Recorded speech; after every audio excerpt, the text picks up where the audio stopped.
this, that balancing organization transformation and balancing with what we call it with the cultural continuity or empathy lies in primarily as we lead these changes, as we move towards making change in the organization, we do these changes with the and not at them.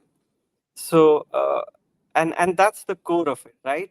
Because every transformation in the organization, every change in the organization brings in some level of disruption, right? It's not easy. New structures, expectation, things are changing, geopolitical situations happening all across in and around us, and we'll see those changes every day. And how do people in the organization feel about it?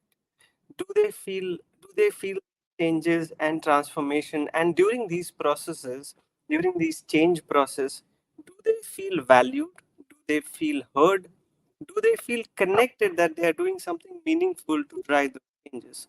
So as a HR leader, I actually jot down 3 or 4 points, and then I see that playing out more and more into practice is that first one is that how do we anchor all of these change, all of these transformation to the purpose and not to the process? As much as it is important to decide which AI tool is important, which digital enablement is important, which process level agility is important, it is also important that we bring in alignment of all of this to the why of the organization. Why do we exit? Why do we need to bring those changes, right? So purpose basically provides a stability to these system shift which will happen post transformation and change. So it's very, very important that we root in everything to the purpose of the organization, and that's where we will bring in all the generations together, right? As we know, the Gen Zs look for purpose in the organizations. If we drive everything through that, then we are going to bring in more people across to support us. uh, Second key important point is how do we design empathy in every stage, right? uh, we overlook empathy as a very key element because it's soft, right? And it's not part of the strategy, the process, product, all of these things needs to change, right?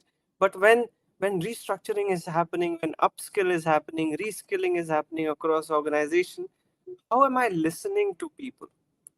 Am I closing those feedback loops which is coming from the employees about the changes and all of that, which brings in a lot of business input as well, so that people don't resist. So ideally, people don't resist change. What they resist is that they are unseen. They are not heard in that process of change, right? So it's very, very important. I was reading a very interesting research recently, and they were primarily coming up to see that what is that one thing in the empathetic sense important in an organization. And very interestingly, something came up with my scholar search was leadership empathetic disposition. So how is my leader's empathetic disposition when it comes to bringing change? Is my leader driving culture of collaboration, psychological safety in the organization? Because if my leaders are not able to drive, those who are creating those strategy, transformation, and change, they will intentionally or unintentionally not going to take care of that element of empathy, basically not be listening, and will not be able to later drive trust and a sustained success, right, in terms of achieving the implementation. uh, on top of all of this, right, as an organization, we are the an HR, we are the custodian of culture, right? We are there to drive those values and culture in the organization. Essence to it is that as these changes are evolving, unfolding, we will not be able to protect our culture.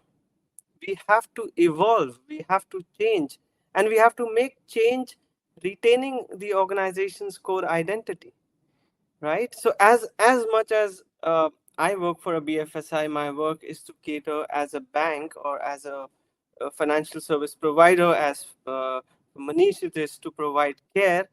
those core identity will still remain, and on top of it we have to evolve to get in our cultural perspective to create new identities.